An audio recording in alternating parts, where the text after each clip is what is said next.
It happened that in the midst of the dissipations attendant upon a London winter, there appeared at the various parties of the leaders of the town a nobleman, more remarkable for his singularities than his rank. He gazed upon the mirth around him as if he could not participate therein.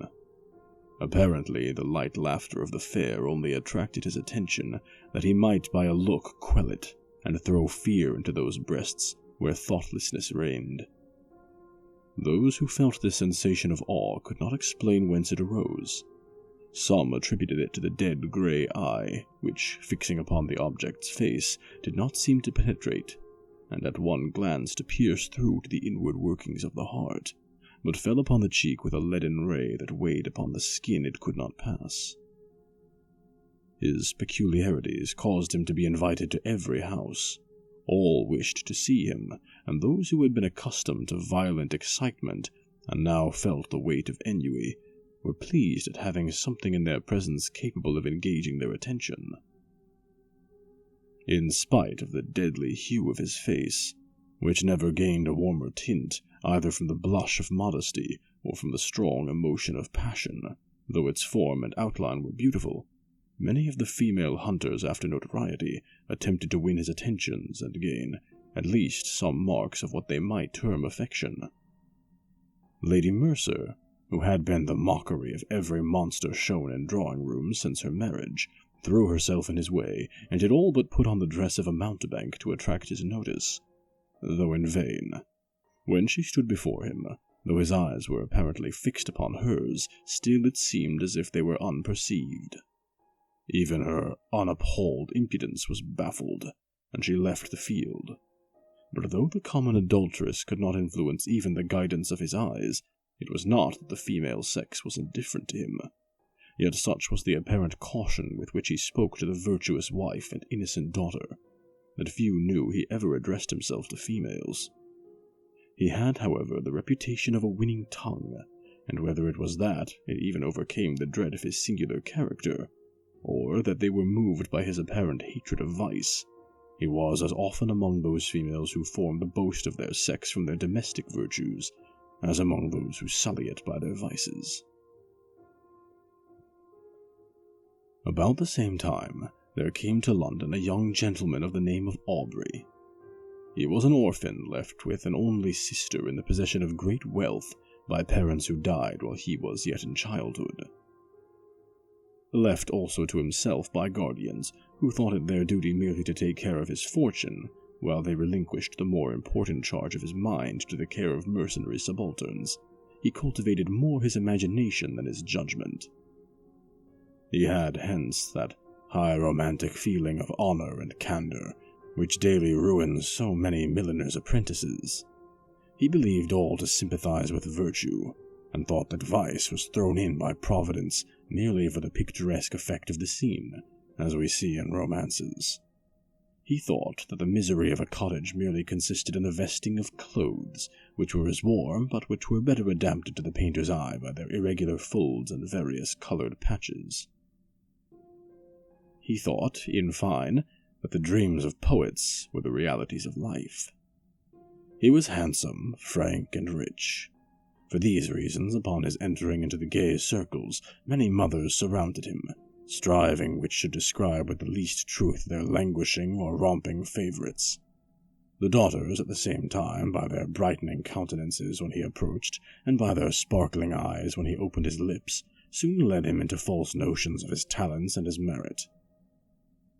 Attached as he was to the romance of his solitary hours, he was startled at finding that, except in the tallow and wax candles that flickered not from the presence of a ghost, but from want of snuffing, there was no foundation in real life for any of that congeries of pleasing pictures and descriptions contained in those volumes from which he had formed his study. Finding, however, some compensation in his gratified vanity, he was about to relinquish his dreams, when the extraordinary being we have above described crossed him in his career. He watched him, and the very impossibility of forming an idea of the character of a man entirely absorbed in himself, who gave few other signs of his observation of external objects than the tacit assent to their existence, implied by the avoidance of their contact, allowing his imagination to picture everything that flattered its propensity to extravagant ideas. He soon formed this object into the hero of a romance, and determined to observe the offspring of his fancy, rather than the person before him. He became acquainted with him, paid him attentions, and so far advanced upon his notice that his presence was always recognized. He gradually learnt that Lord Ruthven's affairs were embarrassed, and soon found from the notes of preparation in Street that he was about to travel. Desirous of gaining some information respecting this singular character, who till now had only whetted his curiosity, he hinted to his guardians that it was time for him to perform the tour, which for many generations had been thought necessary to enable the younger to take some rapid steps in the career of vice towards putting themselves upon an equality with the aged, and not allowing them to appear as if fallen from the skies. Whenever scandalous intrigues are mentioned as the subjects of pleasantry or of praise, according to the degree of skill shown in carrying them on. They consented, and Aubrey, immediately mentioning his intentions to Lord Ruthven, was surprised to receive from him a proposal to join him. Flattered by such a mark of esteem from him, who apparently had nothing in common with other men, he gladly accepted it, and in a few days they had passed the circling waters. Hitherto Aubrey had had no opportunity of studying Lord Ruthven's character, and now he found that, though many more of his actions were exposed to his view, the results offered different conclusions from the apparent motives to his conduct. His companion was profuse in his liberality. The idle, the vagabond, and the beggar received from his hand more than enough to relieve their immediate wants. But Aubrey could not avoid remarking that it was not upon the virtuous, reduced to indigence by the misfortunes attendant even upon virtue, that he bestowed his alms. These were sent from the door with hardly suppressed sneers, but when the profligate came to ask something, not to relieve his wants, but to allow him to wallow in his lust or to sink him still deeper in his iniquity, he was sent away with rich charity. This was, however, attributed to him by the greater importunity of the vicious, which generally prevails over the retiring bashfulness of the virtuous indigent. There was one circumstance about the charity of his lordship which was still more impressed upon his mind. All those upon whom it was bestowed inevitably found that there was a curse upon it, for they were all either led to the scaffold or sunk to the lowest and most abject misery. At Brussels and other towns through which they passed, Aubrey was surprised at the apparent eagerness with which his companion sought for the centres of all fashionable vice. There he entered into all the spirit of the faro table. He betted, and always gambled with success, except where the known sharper was his antagonist, and then he lost even more than he gained. But it was always with the same unchanging face with which he generally watched the society around.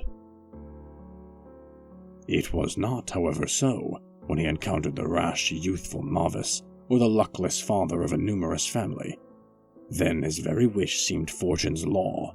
This apparent abstractedness of mind was laid aside, and his eyes sparkled with more fire than that of the cat whilst dallying with the half-dead mouse.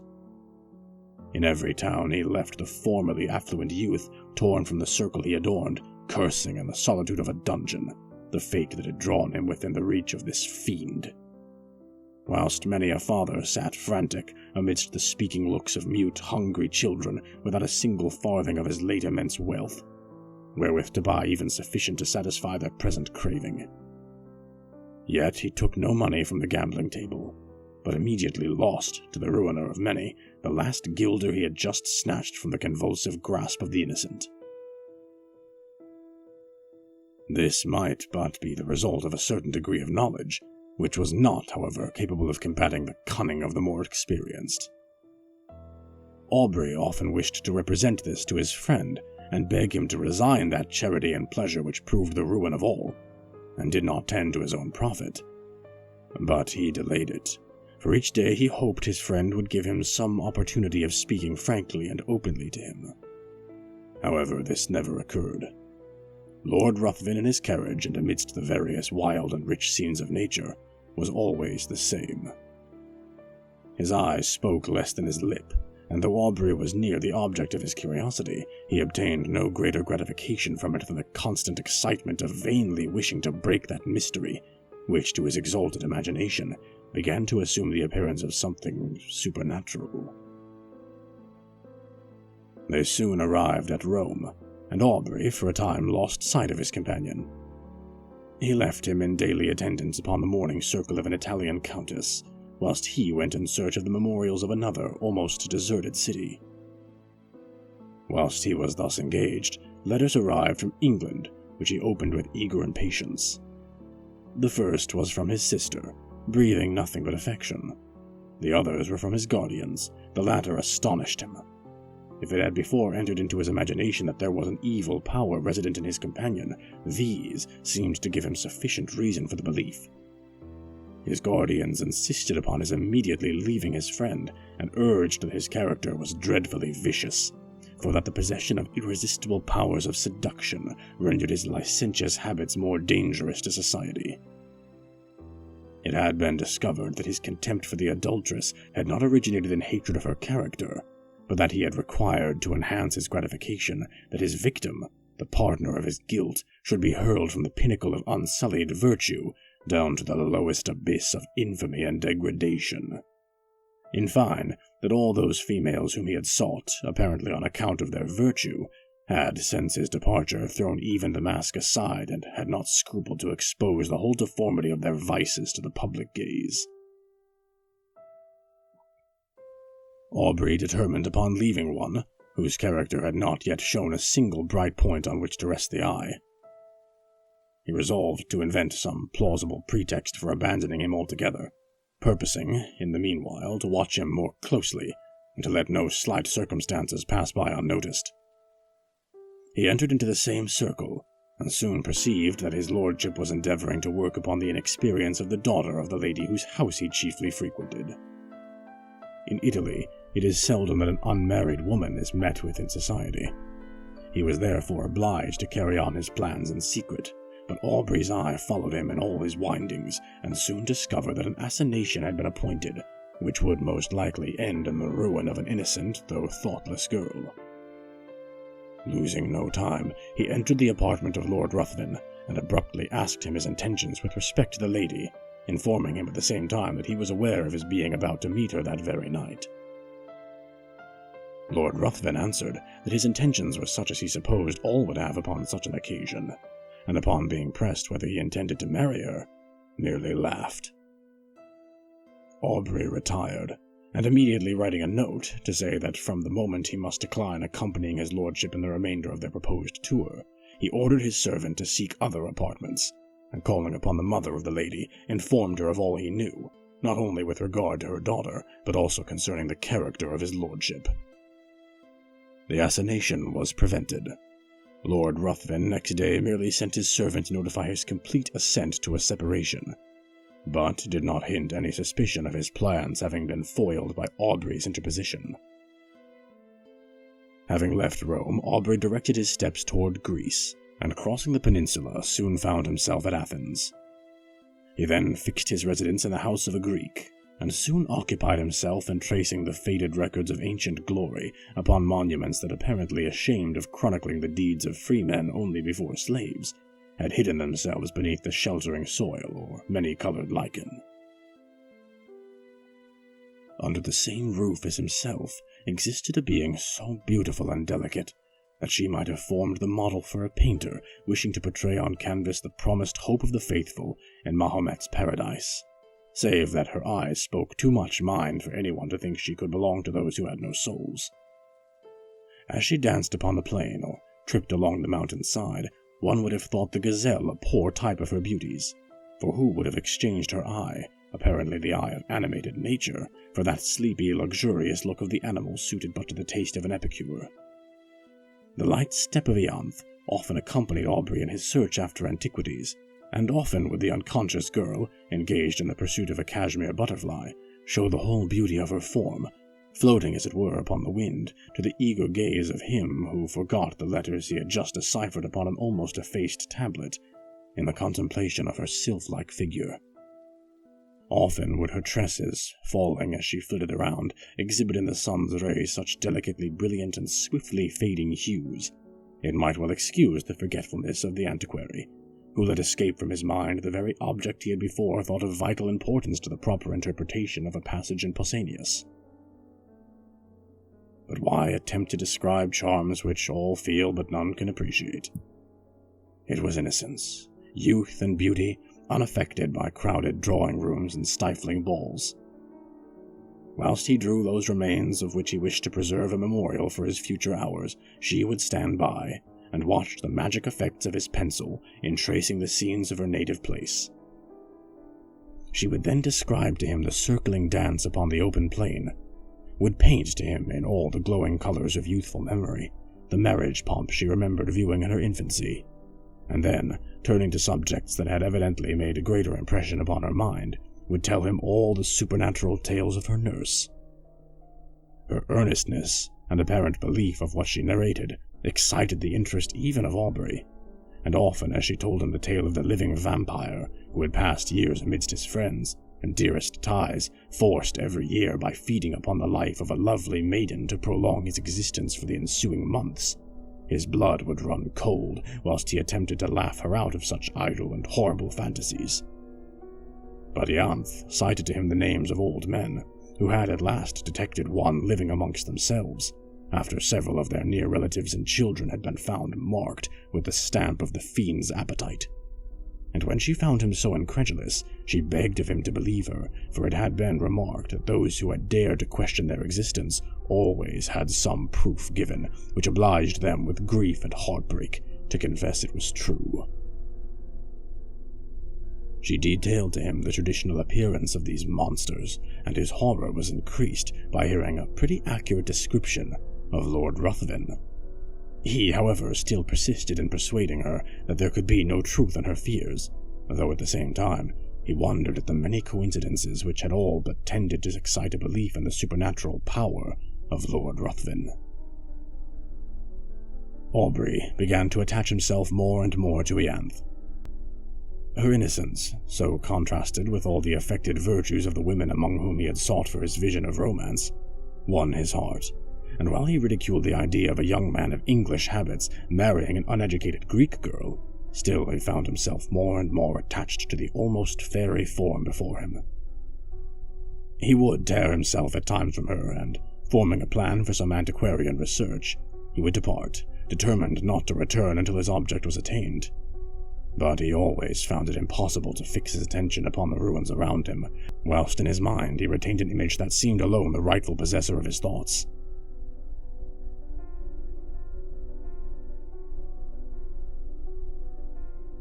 Ianthe was unconscious of his love, and was ever the same frank, infantile being he had first known. She always seemed to part from him with reluctance, but it was only because she had no longer anyone with whom she could visit her favorite haunts, whilst her guardian was occupied in sketching or uncovering some fragment which had yet escaped the destructive hand of time. She had appealed to her parents on the subject of vampires, and they both, with several present, affirmed their existence, pale with horror at the very name. Soon after, Aubrey determined to proceed upon one of his excursions, which was to detain him for a few hours. When they heard the name of the place, they all at once begged of him not to return at night, as he must necessarily pass through a wood where no Greek would ever remain after the day had closed, upon any consideration. They described it as the resort of the vampires and their nocturnal orgies, and denounced the most heavy evils as impending upon him who dared to cross their path. Aubrey made light of their representations, and tried to laugh them out of the idea, but when he saw them shudder at his daring thus to mock a superior, infernal power, the very name of which apparently made their blood freeze, he was silent. Next morning, Aubrey set off upon his excursion unattended. He was surprised to observe the melancholy face of his host, and was concerned to find that his words, mocking the belief of those horrible fiends, had inspired them with such terror. When he was about to depart, Ianthe came to the side of his horse, and earnestly begged of him to return ere night allowed the power of these beings to be put into action. He promised. He was, however, so occupied in his research that he did not perceive that daylight would soon end, and that in the horizon there was one of those specks which, in the warmer climates, so rapidly gather into a tremendous mass and pour all their rage upon the devoted country. He at last, however, mounted his horse, determined to make up by speed for his delay. But it was too late. Twilight in these southern climates is almost unknown. Immediately the sun sets, night begins, and ere he had advanced far, the power of the storm was above. Its echoing thunders had scarcely an interval of rest. Its thick, heavy rain forced its way through the canopying foliage, whilst the blue forked lightning seemed to fall and radiate at his very feet. Suddenly his horse took fright, and he was carried with dreadful rapidity through the entangled forest. The animal at last, through fatigue, stopped, and he found by the glare of lightning that he was in the neighborhood of a hovel that hardly lifted itself up from the masses of dead leaves and brushwood which surrounded it. Dismounting, he approached, hoping to find someone to guide him to the town, or at least trusting to obtain shelter from the pelting of the storm. As he approached, the thunders, for a moment silent, allowed him to hear the dreadful shrieks of a woman mingling with the stifled, exultant mockery of a laugh, continued in one almost unbroken sound. He was startled, but, roused by the thunder which again rolled over his head, he, with a sudden effort, forced open the door of the hut. He found himself in utter darkness. The sound, however, guided him. He was apparently unperceived, for though he called, still the sounds continued, and no notice was taken of him. He found himself in contact with someone, whom he immediately seized, when a voice cried, "Again baffled!" to which a loud laugh succeeded, and he felt himself grappled by one whose strength seemed superhuman. Determined to sell his life as dearly as he could, he struggled, but it was in vain. He was lifted from his feet and hurled with enormous force against the ground. His enemy threw himself upon him, and kneeling upon his breast, had placed his hands upon his throat, when the glare of many torches penetrating through the hole that gave light in the day disturbed him. He instantly rose and, leaving his prey, rushed through the door, and in a moment the crashing of the branches as he broke through the wood was no longer heard. The storm was now still, and Aubrey, incapable of moving, was soon heard by those without. They entered. The light of their torches fell upon the mud walls, and the thatch loaded on every individual straw with heavy flakes of soot. At the desire of Aubrey, they searched for her who had attracted him by her cries.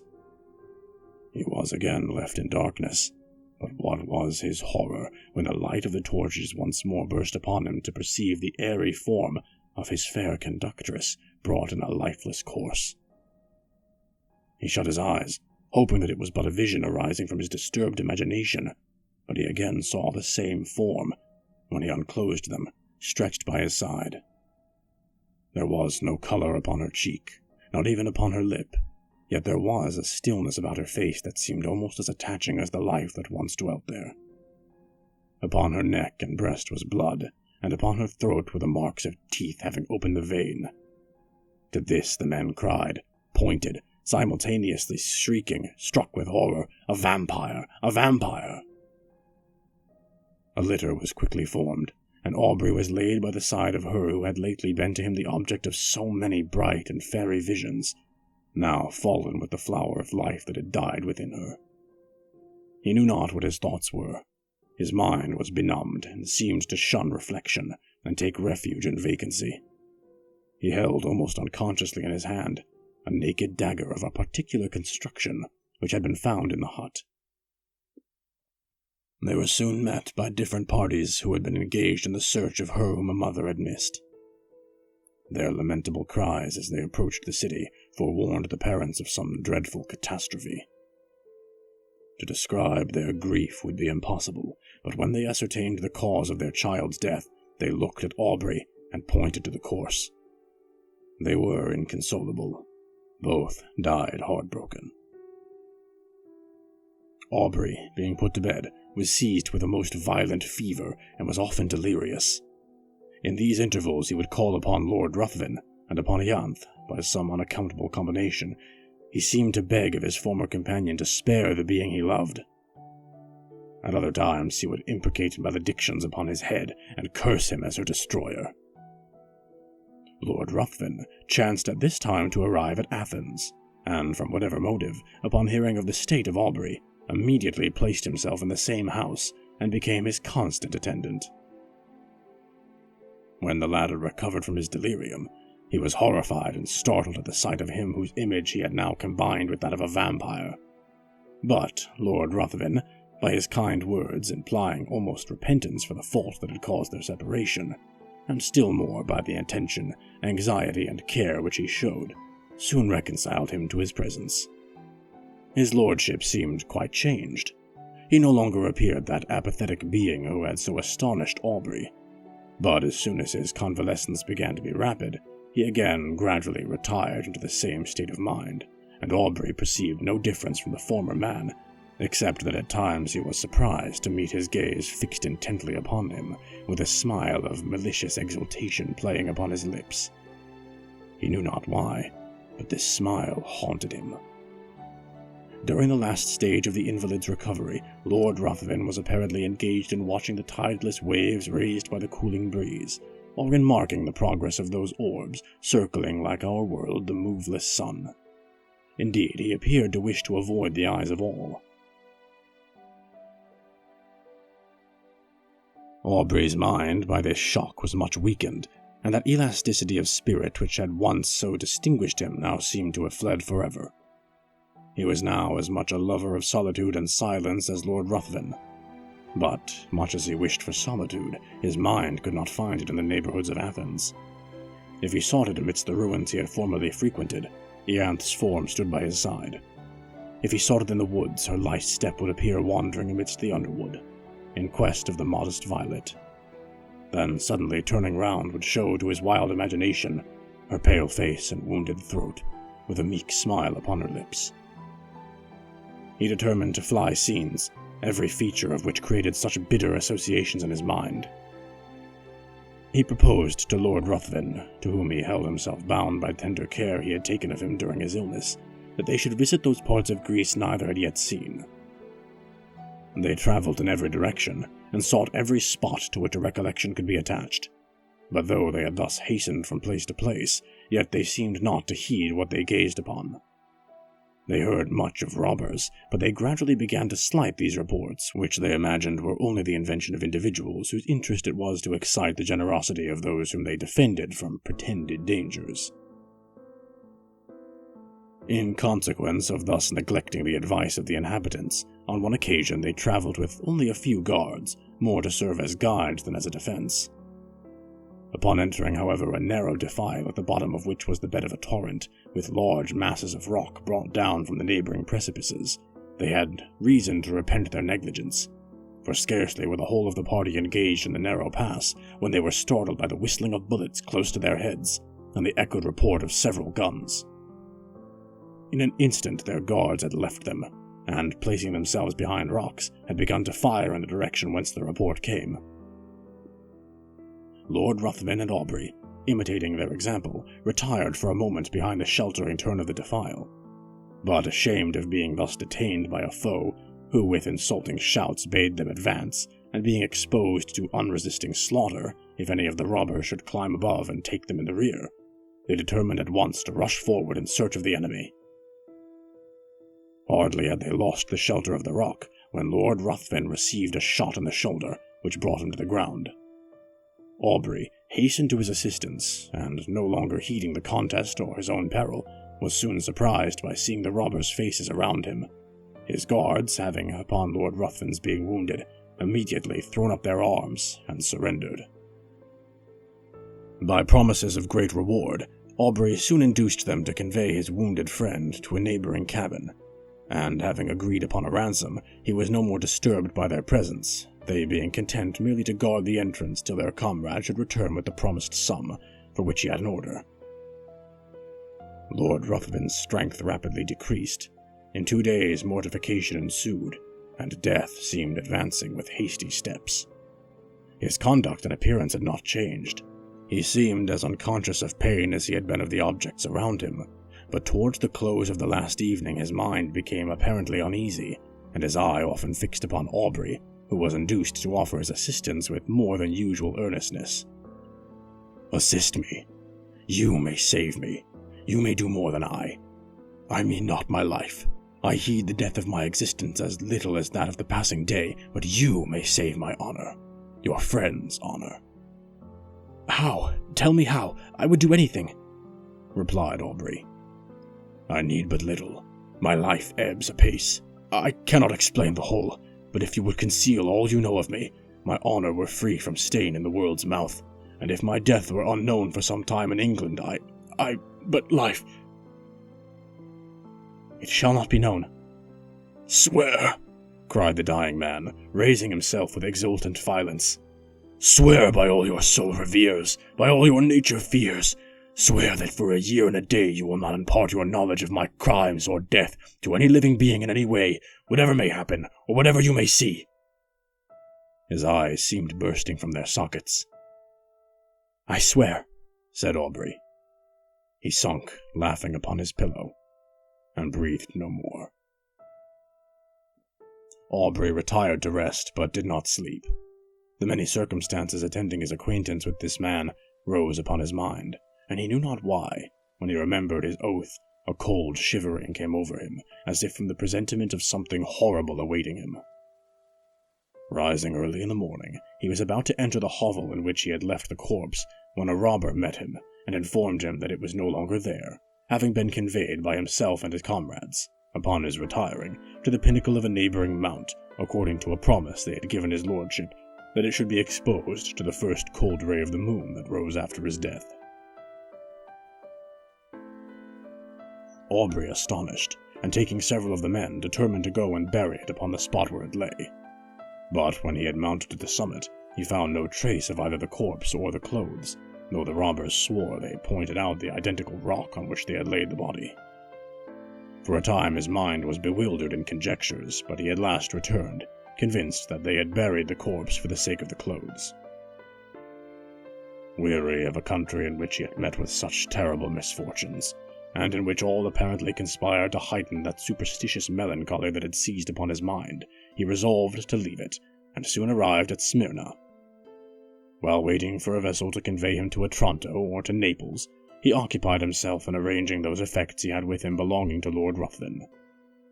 Amongst other things, there was a case containing several weapons of offence, more or less adapted to ensure the death of the victim. There were several daggers and atagans. Whilst turning them over and examining their curious forms, what was his surprise at finding a sheath, apparently ornamented in the same style as the dagger discovered in the fatal hut. He shuddered, hastening to gain further proof.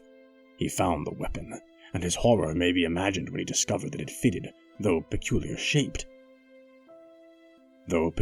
shaped, the sheath he held in his hand. His eyes seemed to need no further certainty. They seemed gazing to be bound to the dagger, yet still he wished to disbelieve.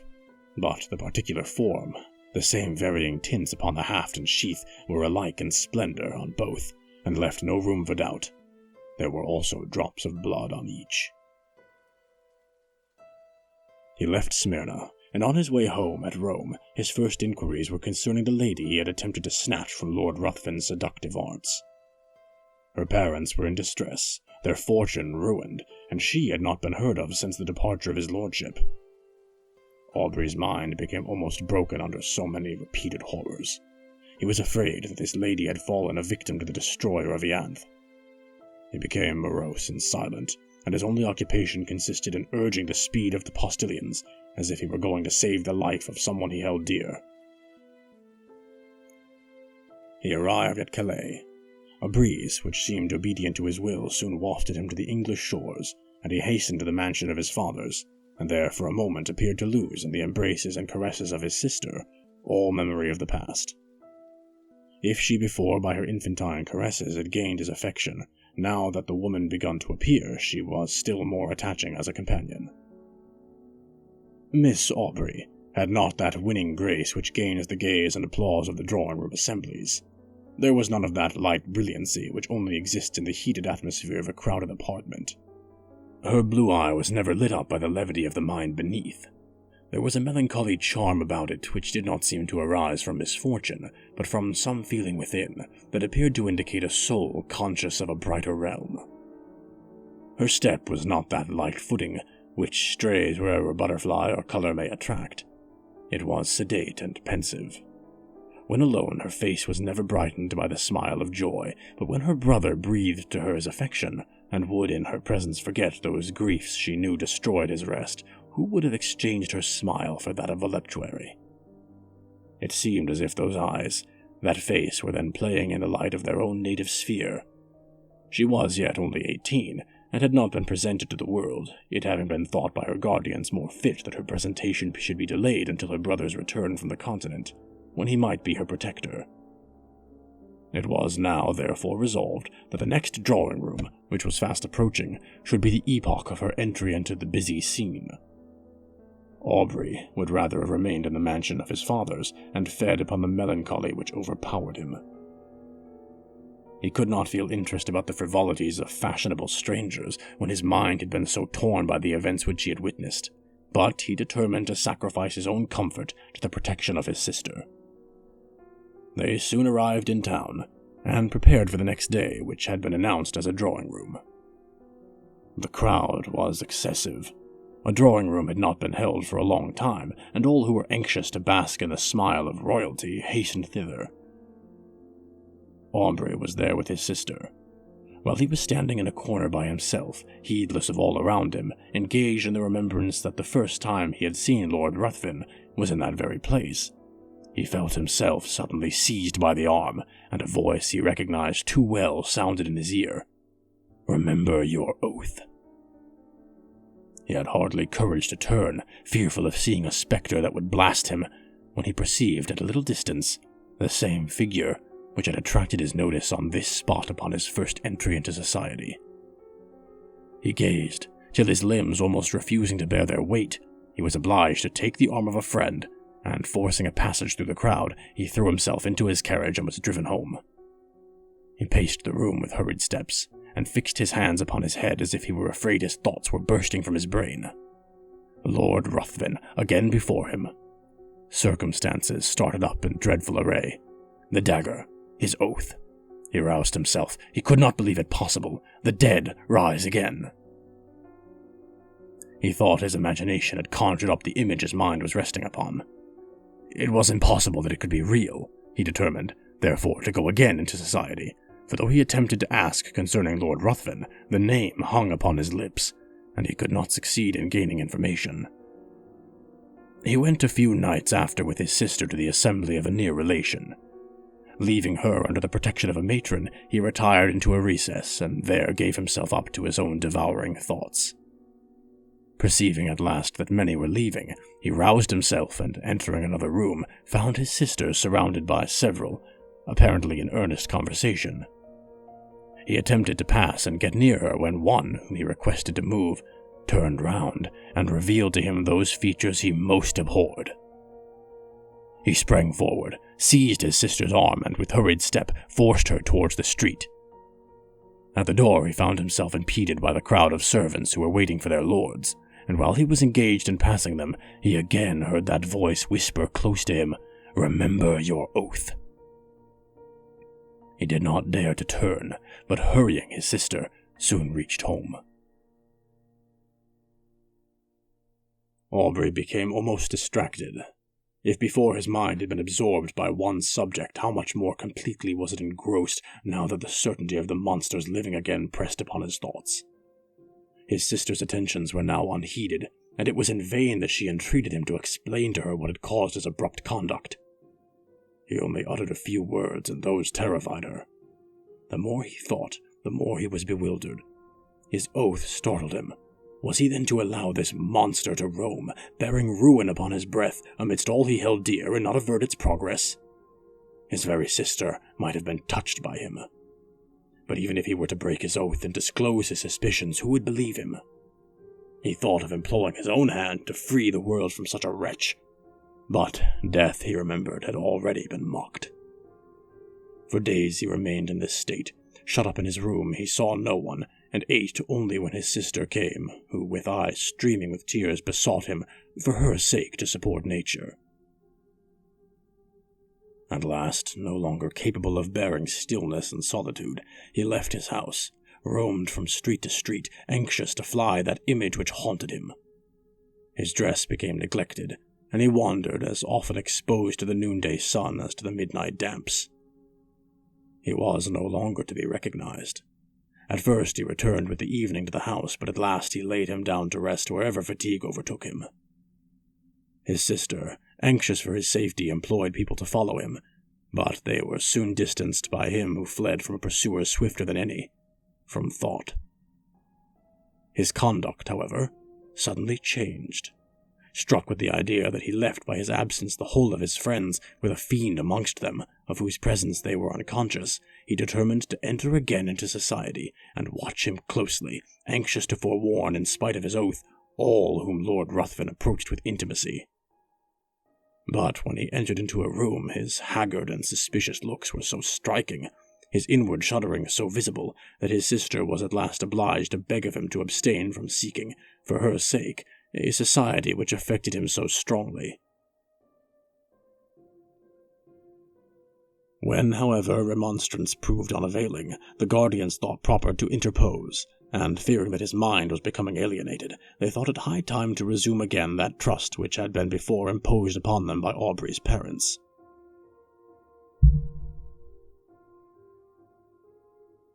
Desirous of saving him from the injuries and sufferings he had daily encountered in his wanderings, and of preventing him from exposing to the general eye those marks of what they considered folly, they engaged a physician to reside in the house and take constant care of him.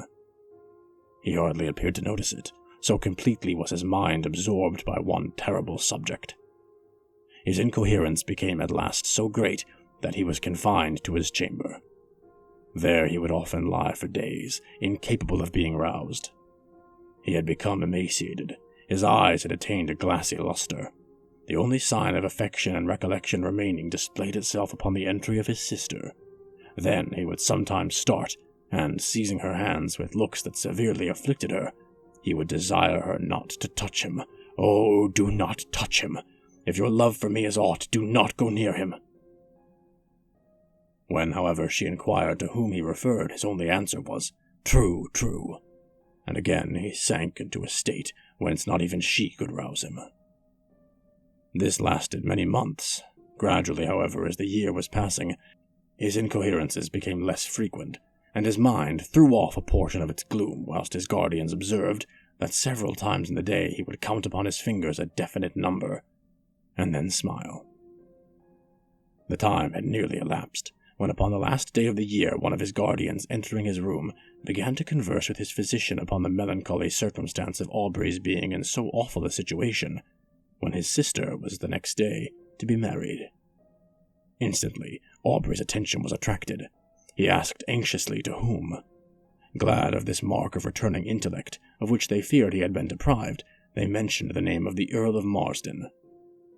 Thinking this was a young earl whom he had met with in society, Aubrey seemed pleased, and astonished them still more by his expressing his intention to be present at the nuptials, and in desiring to see his sister.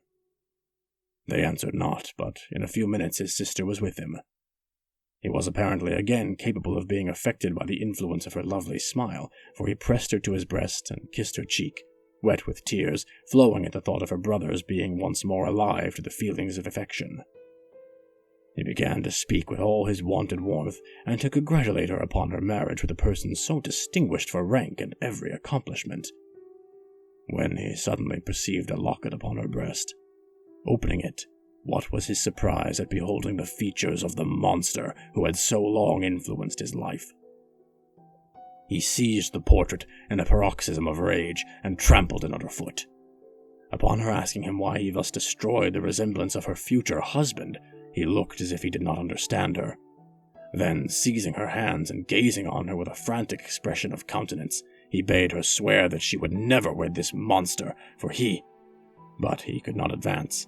It seemed as if that voice again bade him remember his oath. He turned suddenly around, thinking Lord Ruthven was near him, but saw no one. In the meantime, the guardians and physician, who had heard the whole and thought this was but a return of his disorder, entered him, and, forcing him from Miss Aubrey, desired her to leave him. He fell upon his knees to them. He implored, he begged of them to delay but for one day. They, attributing this to the insanity they imagined had taken possession of his mind, endeavored to pacify him, and retired. Lord Ruthven had called the morning after the drawing-room, and had been refused with everyone else. When he heard of Aubrey's ill health, he readily understood himself to be the cause of it. But when he learned that he was deemed insane, his exultation and pleasure could hardly be concealed from those among whom he had gained this information. He hastened to the house of his former companion, and, by constant attendance and the pretense of great affection for the brother and interest in his fate, he gradually won the ear of Miss Aubrey. Who could resist his power? His tongue had dangers and toils to recount, could speak of himself as of an individual having no sympathy with any being on the crowded earth, save with her to whom he addressed himself. Could tell how, since he knew her, his existence had begun to seem worthy of preservation, if it were merely that he might listen to her soothing accents. In fine, he knew so well how to use the serpent's art, or such was the will of fate, that he gained her affections. The title of the elder branch falling at length to him, he obtained an important embassy, which served as an excuse for hastening the marriage, in spite of her brother's deranged state, which was to take place the very day before his departure for the continent. Aubrey, when he was left by the physician and his guardians, attempted to bribe the servants, but in vain. He asked for pen and paper. It was given him. He wrote a letter to his sister, conjuring her, as she valued her own happiness, her own honor, and the honor of those now in the grave who once held her in their arms as their hope and the hope of their house, to delay but for a few hours that marriage, on which he denounced the most heavy curses. The servants promised they would deliver it, but giving it to the physician, he thought it better not to harass any more the mind of Miss Aubrey by what he considered the ravings of a maniac. Night passed on without rest to the busy inmates of the house, and Aubrey heard with a horror that may more easily be conceived than described the notes of busy preparation. Morning came, and the sounds of carriages broke upon his ear. Aubrey grew almost frantic. The curiosity of the servants at last overcame their vigilance. They gradually stole away, leaving him in the custody of a helpless old woman. He seized the opportunity. With one bound he was out of the room, and in a moment found himself in the apartment where all were nearly assembled. Lord Ruthven was the first to perceive him. He immediately approached and, taking his arm by force, hurried him from the room, speechless with rage. When on the staircase, Lord Ruthven whispered in his ear, "Remember your oath, and know, if not my bride today, your sister is dishonored. Women are frail." So saying, he pushed him towards his attendants, who, roused by the old woman, had come in search of him. Aubrey could no longer support himself. His rage, not finding vent, had broken a blood vessel, and he was conveyed to bed. This was not mentioned to his sister, who was not present when he entered, as the physician was afraid of agitating her. The marriage was solemnized, and the bride and bridegroom left London. Aubrey's weakness increased. The effusion of blood produced symptoms of the near approach of death. He desired his sister's guardians might be called, and when the midnight hour had struck, he related composedly what the reader has perused. He died immediately after. The guardians hastened to protect Miss Aubrey, but when they arrived it was too late. Lord Ruthven had disappeared, and Aubrey's sister had glutted the thirst of a vampire.